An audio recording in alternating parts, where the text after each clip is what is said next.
There are great moments of luxury in the life of a secret agent. You'll definitely leave with more friends than you did going in. I don't know. I don't want to bother her. I don't want to be the stereotypical fan that goes up my lunch break and my phone was blowing up. I had over 200 plus. There's not really any set rules. It's just you got to be a Bond fan and show up. Well, I don't know if there's Rolex with James Bond, but Rolex. Yep, there's pretty Rolex times. Oh, okay. I was about to put Rolex on notice. Oh. Welcome to the Key Concepts podcast. Most people think of James Bond, they think of a man in the suit, cars, gadgets, and action. But what if I told you that for some people, James Bond isn't just a movie, it's a community. Today, I welcome our special guest, Christopher Morales. Chris, thank you so much for joining us today. Hey, thank you so much for having me. I'm excited to talk about this. And I know before we started recording, you didn't really know that there was a world of James Bond fandom to this extent. And those are the best type of conversations to have because I love inviting people to join us and get involved in this world of James Bond. So thank you. It's an honor to be here. Well, let's say I met you at a James Bond meetup for the first time. How would you introduce yourself? I would start off by just welcoming you in and just, talking about Bond itself and saying, hey, if you are on YouTube or Instagram, you might have seen me somewhere. Hopefully I didn't annoy you, but I'm ThatOneBondGuy, Christopher Morales, and just start a conversation. The greatest conversations typically just start over like, who's your favorite Bond, or what's your favorite car from the series or something like that. And then typically roll into the Instagram stuff and all the socials and the content afterwards. Cause I like to generate more of a good conversation and connection first before putting all the content creation, as we will get into, it's a passion. It's a hobby. What I'm in it for is the community aspect, making new friends, new connections. So yeah, just starting it off, let's just like normal. Then we'll get into all the fun stuff after, and hopefully like me enough for a follow. If not, hey, I won't be offended. And for the listeners out there that don't know or haven't watched any of the James Bond movies, can you summarize like what is that whole series about? So you have a British spy working for MI6. I mean, he's traveled the world. He's a globetrotter. His name is James Bond. He has a license to kill, and his number is 007. Probably the most, when you think of a spy, a gentleman spy, like you did in the intro, you instantly think of martinis, tuxedos, and the action. Where did that really derive from? It came from the James Bond film franchise. So that's exactly right. Stereotypical gentleman spy, that's exactly who Bond is. But when you deep dive into it, you realize that there's much more of an escapism to it.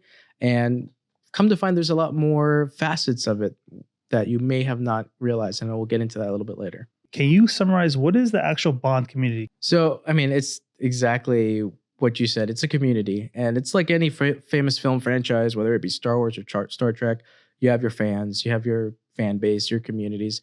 The Bond community is exactly that as well. And for me, James Bond community has been nothing but a huge blessing on my life. I've been able to meet some amazing people, hear some amazing stories from actresses who played some of the Bond girls to some of the fans that got to even get to work on the actual films, going from a fan to working on the film.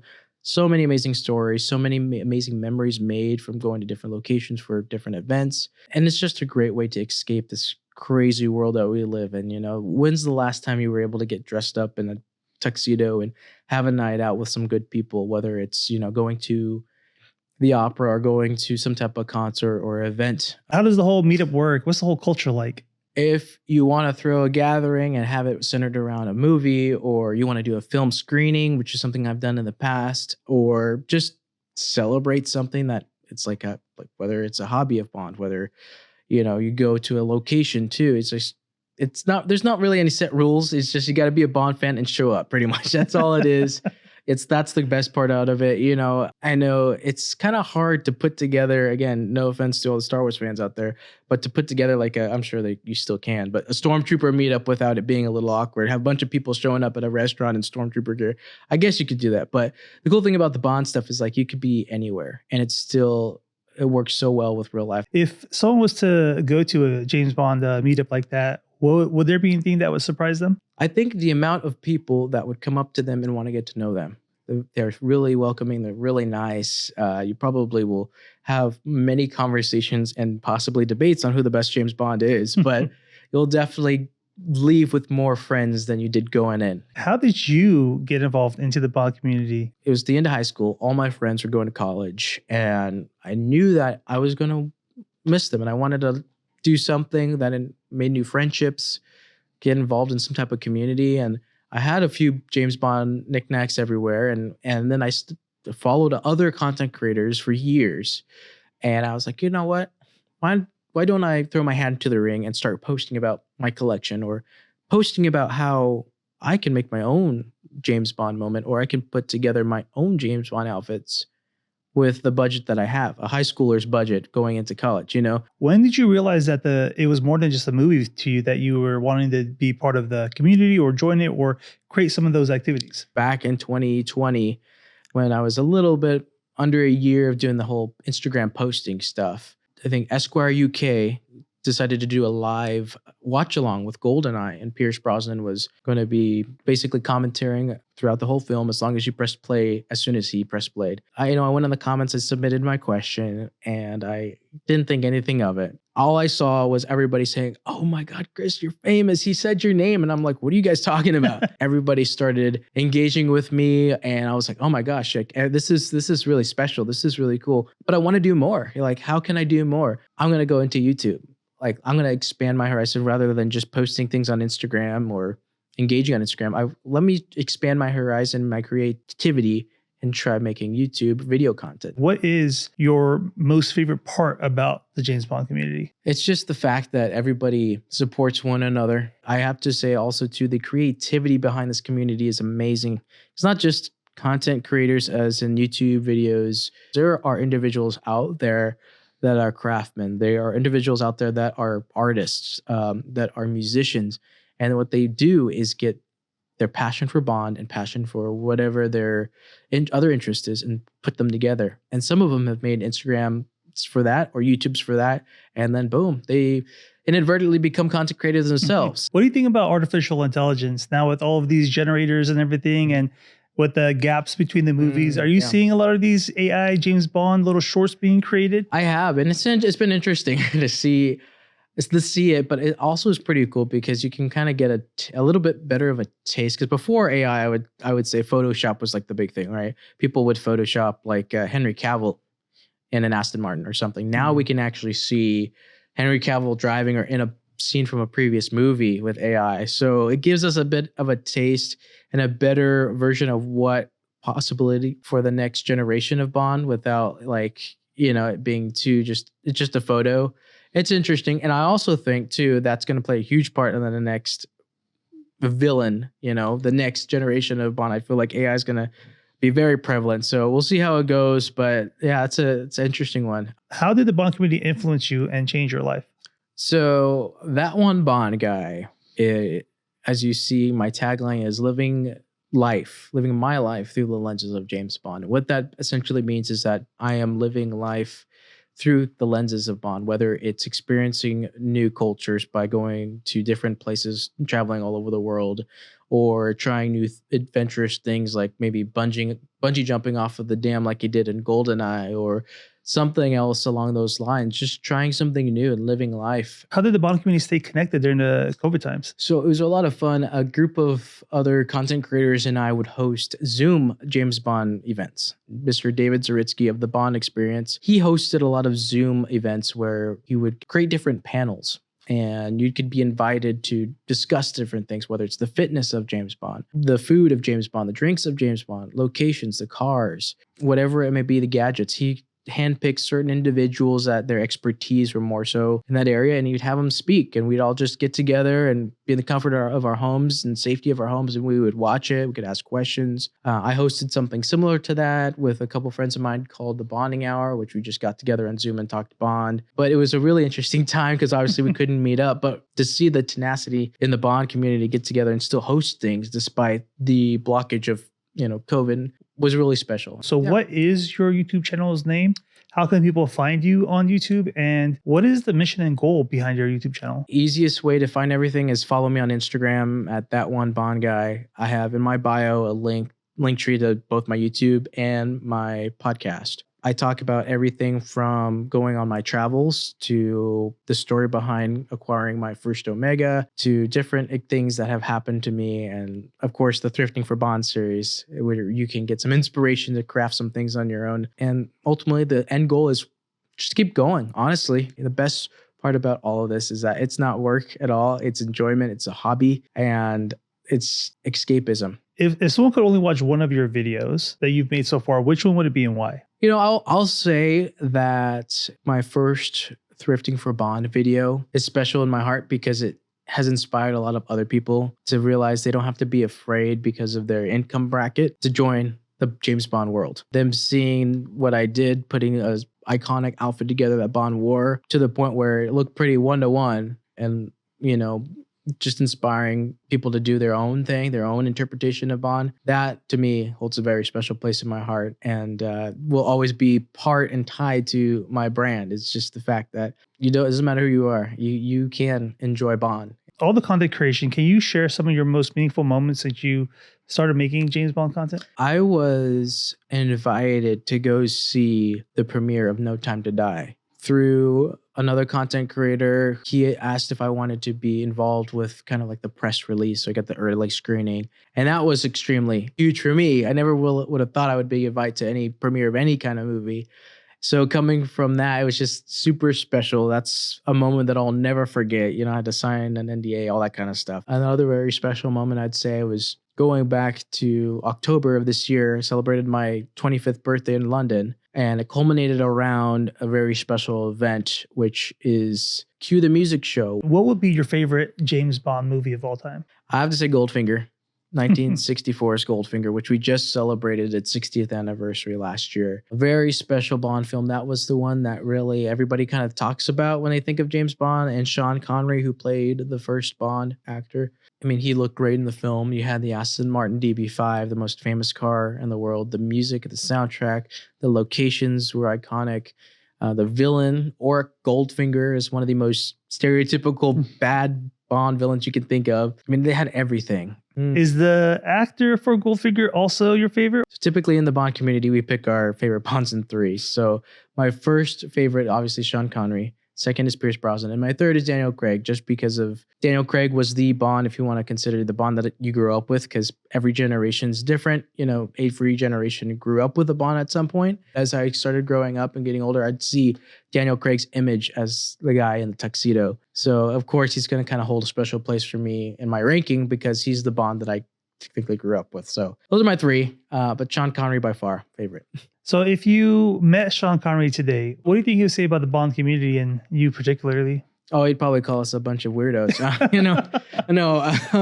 I'm sure he would entertain it. It's actually an interesting topic. Which Bonds are more connected to the fans? For example, you can argue that Timothy Dalton, who only played 2 Bonds, really didn't want anything to do with the fan community. He rarely signs or really autographs anything for Bond. He doesn't really talk about it in Bond anymore. Pierce Brosnan loves it. Roger Moore, when he was with us, loved the Bond community. He would do Bond events all over the world. He would actually come on a podcast episode or 2 and just talk Bond. Sean, I think, like I said, he'd probably be a little bit more like standoffish a bit because he'd want to be doing his own thing. And you got to consider too, these guys that have been doing these films have been probably filming 4 or 5 films for the past 15 years. They're probably sick of it. If someone wanted to dress up, what does that look like for them? And I'll be honest, yes, my outfit and my outward appearance may be influenced a little bit by Bond, but I've taken a lot of things from it and made it my own, being inspired because I also love the 60s and 50s, some of the vintage clothing. So it alters and it changes. But if you want to get the Bond look, get something that you're comfortable with, something that, you feel confident in. It doesn't have to be the exact shirt or jacket that he wears, but if it's a jacket that looks like it, for example, myself, the jacket that I'm wearing is actually a 1-to-1 replica of the one that Daniel Craig wore in the climax of Spectres in 2015, but it's actually created by a Bond fan. Tell me about the Bond gal attire. There are wonderful accounts out there that pertain to women Bond fans. Ladies Who Bond is an Instagram account that gets the Bond fandom from the female's perspective. She talks about different websites, kind of like the Amazon thing where you can find similar dresses to a lot of the ones that are homages to the ones that the women in Bond wear. And it's not necessarily just the clothing. There's also the jewelry. There's also the different small things like the shoes or the sunglasses are very popular too for the female fans. And a lot of those items are still made today, so very attainable. Do you have any other tips on where people can get clothing, attire, any other good resource? The single most best James Bond resource for anything. It could be clothes, movie trivia, items like the watches or cars, or even descriptions, which I should have mentioned this at the beginning, but any new Bond fan needs to check out. And that's JamesBondLifestyle.com. Remert, he has been doing this website. He's been doing this website for 20 years. He just celebrated his 20th birthday this year for the website. And he has, if you look something up, you want to find out what cufflinks Bond wore in The World Is Not Enough. He has the picture with a description, what scene, all that stuff. I mean, if there's any website you need to check out, it's that one for any questions or anything that relates to James Bond. That's your number one resource to go. And I mean, for 20 years, he's been going strong. That should tell you, like, he's the number one resource to check out. He's great. So I want to talk about the James Bond concert spectacular. If you had to pick a moment at that London event, what would it be? It was after the event. We went to the after party at the Waldorf Hotel in London. And I noticed, Naomi was just hanging out there waiting for her ride. And a friend of mine was like, why don't you go say hi and see if you can get a quick picture? And I was like, I don't know. I don't want to bother her. I don't want to be the stereotypical fan that goes up to a celebrity. And she's like, I'll go with you. Come on, let's go. So we went, and her security guard looked at me and started kind of coming up and he's like, no, you need to go. And I was like, okay. And she said, no, here, let's take a picture. Happy birthday. Thank you for celebrating it here with me. And I hope you have a great birthday. It's pinned on my Instagram right now. It's probably going to be there for a while, but it was a great moment seeing her.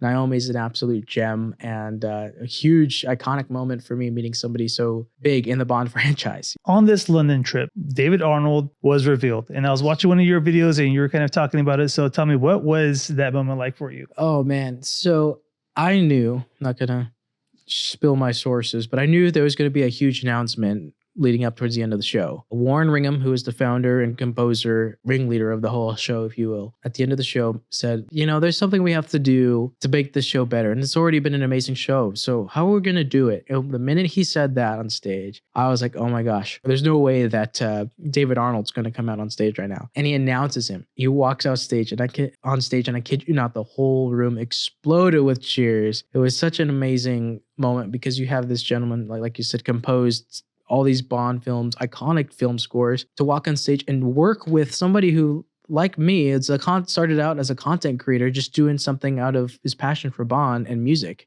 Well, since you have the inside scoop, is there any inside scoop on the next James Bond movie? David Heyman and Amy Pasquale are producers. We have Denis Villeneuve, I'll probably pronounce that wrong, as the director, and then Stephen Wright, who is going to be the writer. That's all we have right now. We know that anything content related big for Bond right now is the brand new video game 007 First Light, which drops March 26, 2026. So that's the biggest thing right now that we have coming for us. But as it comes to filming, I have no idea. I can share a little bit of inside knowledge to Bond community stuff. And I can say that there's going to be some new fun events coming on the West Coast in 2026, perhaps celebrating the Casino Royale's 20th anniversary next year. I know a couple other people in the Bond community are planning to do some events too. Chris, what message would you want to leave with the listeners out there? We need everybody to join. I mean, it's a great place to make new friends. It's a great place to better yourself. I mean, I have learned a lot. I have grown a lot since joining the Bond community, whether it's traveling wise or, just all these different things, content creation wise, video editing wise, all that stuff. I've learned some new trades that I think will stay with me for a lifetime. And the fact is, it will enhance life. I think life's about adventure. Ian Fleming has said it himself, never say no to adventure. And the Bond community provides just that. So whether you are looking for that or just wanting to have that little bit of escapism and kind of live that spy or a little bit of that old money lifestyle, I guess you could say, or just enjoy your time with good friends and have great conversation, Bond community is a safe place. We have a segment where the last guest leaves a question for the next guest without knowing who they are. The question I have for you is, the way you're living your life today, if you were to die in a year, would it be worth it? Yeah, I think everything that I've been able to do and doors that are open, the most important part, and I tell people this all the time, is if my phone or if my Instagram account or whatever may happen, may be gone tomorrow, the most important part is the community aspect. And I have all of those, I'm still connected. So going into this Bond community and content creation thing, the greatest part out of all of it are the people that I got to meet. And, if I were to have the experiences that I did, if I were to be gone tomorrow, I would have been extremely blessed and thankful for the opportunities that a lot of people may not have. So very thankful and honored to partake in a lot of things, even things as simple as this, connecting like you and me. I absolutely live for this. I love this. And it's been an absolute treat to be on your show. And I thank you so much for having me. But yeah. Well, I appreciate no regrets. Absolutely. And I appreciate you coming on as well, Chris. Thank you so much. Well, Chris's story shows us that community isn't something that we stumble into by accident. It's something that we choose to build, choose to protect, and choose to participate in. So my challenge to you, for the viewers out there, is to find your community. Chris, thanks again for coming on the show. It's been an absolute blast. Thank you. It's been an honor. Well, thanks for watching this episode of the Key Concepts Podcast, and we'll catch you on the next one.